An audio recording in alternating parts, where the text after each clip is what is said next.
Halo teman-teman, kembali lagi dengan saya di sini. Kali ini saya akan melakukan review terkait dengan pertandingan Indonesia menghadapi Australia. Pertandingan yang pertama kali akan dijalani oleh Indonesia di fase gugur ya, atau 16 besar. Dan ini juga pertama kalinya Indonesia berlaga di fase gugur di Piala Asia. Setelah edisi-edisi sebelumnya Indonesia hanya bisa mencapai fase grup saja. Jadi ini adalah pertandingan pertama Indonesia di fase gugur Piala Asia. Sementara lawannya ini adalah Australia, teman-teman. Sebagaimana kita ketahui bahwa Australia semenjak bergabung ke Konfederasi AFC itu telah mencapai partai puncak di Piala Asia ini sebanyak 2 kali seperti itu. Jadi mereka pernah mencapai final di Piala Asia 2011 ketika mereka kalah dari Jepang, dan kemudian mereka mencapai final lagi di Piala Asia 2015 dan mereka menjadi juara seperti itu. Jadi bagi Australia tentu mereka lebih berpengalaman ya untuk bertanding di fase gugur di fase 16 besar ini dibanding dengan Indonesia seperti itu. Dan kalau kita perhatikan gaya bermain dari Australia ini, sebenarnya mereka mungkin agak lebih mirip dengan gaya bermainnya Irak seperti itu ya. Jadi mereka lebih mengandalkan kekuatan fisiknya karena pemain mereka tinggi-tinggi.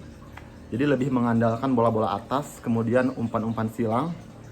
Dan kalau saya baca ya di ulasan yang dimuat di media seperti itu. Jadi sepanjang tahun 2023 Australia ini mencetak total 16 gol ya di laga internasional.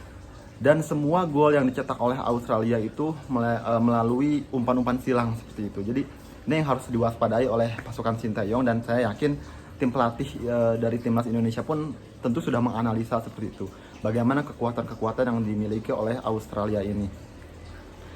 Dan kalau kita perhatikan juga ya teman-teman, di Piala Dunia 2022 beberapa waktu yang lalu, itu Australia itu salah satu dari wakil Konfederasi AFC yang lolos ke babak 16 besar Piala Dunia. Dan mereka itu hanya kalah oleh 2 tim pada saat itu. Yang pertama itu adalah kalah dari Prancis ya di fase grup, dan yang kedua itu kalah dari Argentina di babak 16 besar. Jadi Australia yang besok akan kita hadapi itu adalah negara yang mengalami kekalahan dari finalis Piala Dunia 2022 seperti itu. Jadi bisa kita bayangkan ya bagaimana kekuatan dari Australia ini seperti itu. Namun kita tidak boleh gentar ya, karena bola itu bundar, sekali lagi apapun bisa terjadi seperti itu. Apalagi di pertandingan yang sifatnya itu turnamen ya, di fase gugur, pasti setiap tim itu akan mengerahkan tenaga sekuat mungkin seperti itu untuk lolos ke babak selanjutnya. Dan kalaupun nantinya pertandingan dipaksakan dengan hasil imbang, itu masih ada adu penalti seperti itu. Jadi ada faktor keberuntungan yang bermain di situ. Jadi kalau misalnya kita perhatikan jarak peringkat antara Indonesia dan Australia ini cukup jauh ya, tapi faktor keberuntungan itu juga akan sangat-sangat menentukan di dalam kelolosan sebuah tim di fase gugur. Sebagaimana kita saksikan beberapa waktu yang lalu juga, Portugal ya, salah satu kekuatan sepak bola dunia, pun harus kalah dari Maroko teman-teman ya. Bagaimana Maroko itu di Piala Dunia menjadi kuda hitam, mereka bermain dengan sangat baik di event turnamen tersebut. Nah hal ini tentu bisa dilakukan oleh Indonesia seperti itu. Bukan tidak mungkin teman-teman, Indonesia bisa membuat kejutan lagi nanti ketika Indonesia bisa lolos ke babak 8 besar dan mengalahkan Australia. Tentu ini harapan kita semua teman-teman ya, dan tentunya juga harapan para pemain. Nah sekarang mungkin kita akan sedikit mengulas ya bagaimana taktik yang akan diterapkan oleh Sinteyong menghadapi Australia ini. Jelas taktiknya akan berbeda dengan ketika menghadapi Jepang kemarin. Karena kalau kita analisa permainan Jepang itu kan mereka lebih mengandalkan bola-bola pendek seperti itu. Bola-bola pendek, kemudian umpan 1-2, mirip tiki taka seperti itu. Lalu kemudian mereka memberikan umpan terobosan, kemudian cutback dan mencetak gol. Nah, sedangkan kalau Australia ini mereka lebih mengandalkan sepak bola pragmatis gitu. Dalam artian ketika dapat bola, bagaimana caranya bola ini langsung diberikan ke depan dan kemudian melakukan umpan terobosan ataupun umpan silang. Dan pemain yang ada di depan itu sudah siap untuk mencetak gol kayak gitu. Jadi gaya bermain dari Australia ini lebih pragmatis, mereka lebih mengandalkan kekuatan, mereka lebih mengandalkan tinggi badan mereka, dan ini harus diwaspadai oleh pasukan Sinteyong. Untuk formasi yang akan digunakan, saya pikir Sinteyong tetap akan menyimpan 3 back ya di belakang. Itu mungkin Jordi Amat tetap akan dipercaya sebagai pemain yang berada di tengah. Kemudian dia akan diapit oleh 2 back yang saya pikir itu akan diambil oleh Justin Hubner dan Elkan Baggett ya. Kenapa? Karena Baggett ini kan dia punya tinggi badan yang cukup tinggi ya, sehingga bisa mengimbangi pemain depan Australia yang memang postur tubuhnya juga tinggi. Nah, di sektor sayap mungkin Pratama Arhan tetap akan dipasang. Kemudian di sektor satunya lagi itu Asnawi. Saya pikir Asnawi akan dipercaya kembali oleh Sinteyong seperti itu. Nah, kemudian untuk di posisi tengah nampaknya Sinteyong tetap akan mempercayakan kepada Ivar Jenner dan Marcelino. Nah, kemudian di dua back sayap di kanan kiri itu akan dipasang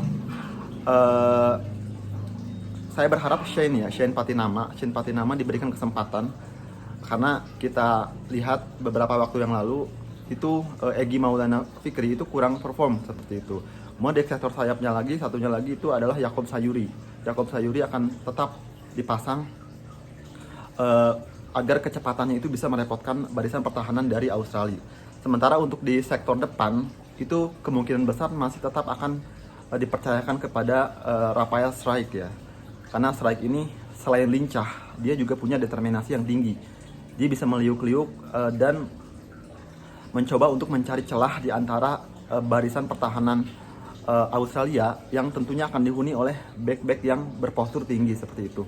Nah, tetapi saya pikir Sinteyong juga harus mulai untuk memberikan kepercayaan kepada sektor lini pertahanan, lini depan kita, yakni yang kita nantikan tentunya Ramadan Sananta ya. Sananta ini kan belum pernah bermain di fase grup sebelumnya, dan tentu harapannya jika nantinya Sananta ini diturunkan, maka permainannya itu belum bisa dibaca oleh lawan seperti itu, karena mungkin nanti tim dari Australia itu akan menganalisa 3 pertandingan Indonesia terakhir.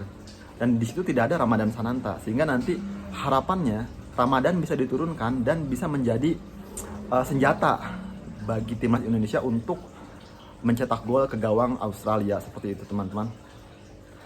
Dan ya satu hal yang perlu diwaspadai ya, dan tentunya menjadi senjata kita juga, itu adalah bagaimana pressing ya yang akan dilakukan oleh Australia. Australia itu pasti akan belajar dari Jepang. Bagaimana Jepang itu bisa melakukan pressing yang sangat kuat sehingga Indonesia itu kesulitan untuk menguasai bola, teman-teman. Jadi ketika bola berhasil direbut, kemudian direbut lagi oleh pemain Jepang, Indonesia praktis tidak bisa melakukan serangan balik. Nah, mungkin ini juga harus menjadi PR yang dipecahkan oleh Sinteyong seperti itu. Bagaimana para pemain itu ketika berhasil mendapatkan bola, ketika berhasil merebut bola dari lawan, itu mampu melakukan serangan balik secara efektif. Karena biasanya tim yang menggunakan strategi counter ya, atau serangan balik, itu akan berhasil jika serangan baliknya itu rapi seperti itu. Nah, kemarin beberapa pertandingan menghadapi Irak maupun menghadapi Jepang, saya pikir timnas belum bisa melakukan itu seperti itu. Kita meraih kemenangan atas Vietnam itu karena kita menerapkan strategi menyerang dari awal. Sedangkan ketika kita menerapkan strategi bertahan, itu seringkali kita sulit untuk mengembangkan permainan atau memperoleh sebuah peluang yang akhirnya berujung dengan gol seperti itu. Jadi ini tentu menjadi PR ya bagi Sinteyong dan juga bagi para pemain, bagaimana seminimal mungkin gitu ya harus bisa memanfaatkan peluang menjadi gol seefektif mungkin ketika melakukan serangan balik. Jangan terlalu banyak membuang bola. Ketika bola berhasil direbut dari lawan, sebisa mungkin itu harus diberikan ke pemain tengah yang kreatif dan kemudian diberikan ke penyerang yang sudah siap untuk menerima bola. Seperti itu ya, teman-teman. Jadi kunci keberhasilannya itu di situ, bagaimana memanfaatkan serangan balik menjadi gol, bagaimana memanfaatkan peluang sekecil apapun dengan cara yang efektif. Bola-bola mati juga itu bisa menjadi senjata kita. Jadi jangan sampai seperti pertandingan menghadapi Jepang ya, Indonesia punya kesempatan untuk melakukan sepak pojok, tetapi tendangan Marcelino malah kurang bagus seperti itu. Tendangan sepak pojoknya malah mendatar dan akhirnya bola keluar dari lapangan. Hal ini tentu jangan sampai terjadi ketika menghadapi Australia seperti itu. Sepak pojok itu adalah kekuatan kita. Kemudian tendangan bebas itu adalah kekuatan kita, dan jangan lupa teman-teman, lemparan ke dalam itu juga adalah kekuatan kita. Karena Dengan cara itulah kemarin kita berhasil mencetak gol ke gawang Jepang seperti itu. Jadi bola-bola mati itu harus menjadi kekuatan kita dan harus menjadi hal yang dapat dimanfaatkan oleh para pemain. Bukan tidak mungkin, saya pikir Indonesia akan bisa mengalahkan Australia meskipun tidak dalam waktu normal ya teman-teman.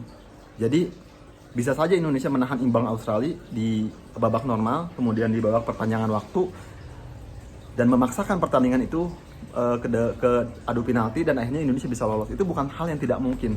Di dalam turnamen itu semua bisa terjadi seperti itu ya teman-teman, karena ada faktor keberuntungan. Kadang-kadang sebuah tim itu yang memiliki kualitas biasa saja di dalam sebuah turnamen itu justru bisa kualitasnya berlipat-lipat, kualitasnya bisa naik berlipat ganda seperti itu.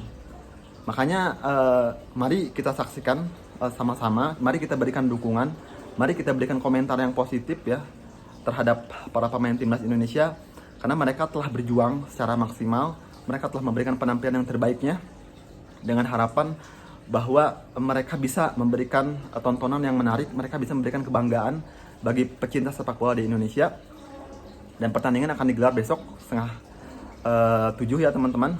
Jadi tentu kita tidak sabar untuk menyaksikan pertandingan itu dan semoga Indonesia meraih hasil yang positif. Entah itu lolos ke babak selanjutnya ataupun gagal lolos, tapi memberikan sebuah perlawanan yang Spartan sebagaimana yang kita saksikan pada 3 pertandingan Piala Asia sebelumnya. Oh ya teman-teman, saya mengambil video ini di kampung halaman saya ya, karena memang sedang ada perlu. Jadi teman-teman bisa saksikan ini kampung halaman saya yang berada di Garut. Sebelumnya saya mengambil video itu di tempat kos saya yang ada di Jakarta seperti itu ya teman-teman. Jadi sekali lagi, mari kita berikan dukungan yang positif kepada timnas Indonesia. Mari kita apresiasi perjuangan timnas Indonesia dan kita doakan semoga timnas Indonesia bisa bermain lebih baik dan bisa memberikan kebanggaan bagi seluruh pecinta sepak bola di Indonesia. Bravo timnas Indonesia.